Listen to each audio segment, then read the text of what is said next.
Pasta വിത്ത് noodles ഉണ്ടാക്കാൻ നമുക്ക് കുറച്ച് വെജിറ്റബിൾസ് ആവശ്യമുണ്ട്. ക്യാരറ്റ്, അതേപോലെ ക്യാപ്സിക്കം, സവാള. പിന്നെ നിങ്ങൾക്ക് ഇഷ്ടമുള്ള എല്ലാ വെജിറ്റബിൾസും ഉൾപ്പെടുത്താം. ചൂടായ പാനിലേക്ക് എണ്ണ ഒഴിച്ചതിന് ശേഷം ഈ വെജിറ്റബിൾസൊക്കെ അതിലേക്ക് ഇടുക. അതിനുശേഷം നല്ലതുപോലെ ഇളക്കി യോജിപ്പിക്കുക. നല്ല തീയിൽ, അതായത് ഫുൾ ഫ്ലെയിം വെച്ച് കൊടുക്കുക. നല്ല ചൂടിൽ വേണം ജസ്റ്റ് ഇത് ഇളക്കി കൊടുക്കാൻ. അപ്പോൾ തന്നെ ഒരു ചെറിയ പാത്രത്തിൽ ഞാൻ കുറച്ച് വെള്ളം തിളപ്പിക്കുന്നുണ്ട്.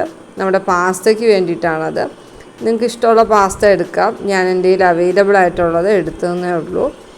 വെള്ളം ചൂടായി കഴിയുമ്പോൾ നമുക്ക് പാസ്ത അതിലേക്ക് ഒഴിക്കാം. കുറച്ച് ഓയിൽ ഒഴിച്ച് കൊടുക്കാം. പാസ്ത ഒട്ടിപ്പിടിക്കാതിരിക്കാൻ വേണ്ടിയിട്ടാണ് അങ്ങനെ ചെയ്യുന്നത്.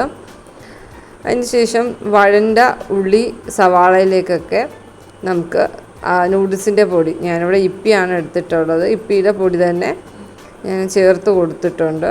ഇപ്പോൾ ഒരു ബ്രൗൺ കളറായിട്ടുണ്ട്. നല്ലതുപോലെ അത് ബ്രൗണിഷ് ആയതിനു ശേഷം നിങ്ങൾക്ക് 1 കപ്പ് വെള്ളം ഒഴിക്കാം. ആവശ്യത്തിന് ഉപ്പിടാം. അപ്പോഴത്തേക്ക് നമ്മുടെ പാസ്ത അവിടെ തിളച്ചിട്ടുണ്ട്. വേവ് നോക്കാം. ഒരു 90% വേവാകുമ്പോൾ നമുക്ക് പാസ്ത അതിൽ നിന്ന് എടുക്കാം. ഇപ്പി നൂഡിൽസ് ഇതാണ് ഞാൻ യൂസ് ചെയ്തത്. ഇപ്പി നൂഡിൽസ് തിളച്ച വെള്ളത്തിലേക്ക് നമ്മൾ ഇട്ടു. അതിനുശേഷം പാസ്ത വെന്ത് പകുതിയായിട്ടുള്ള പാസ്തയും ഇട്ടു. രണ്ടും കൂടി നല്ലതുപോലെ യോജിപ്പിച്ചിട്ട് കുറച്ച് നേരം ചെറിയ തീയിൽ നമ്മൾ വേവാൻ വെച്ചു. കുറച്ച് സമയം കഴിയുമ്പോൾ ആ വെള്ളമൊക്കെ വറ്റി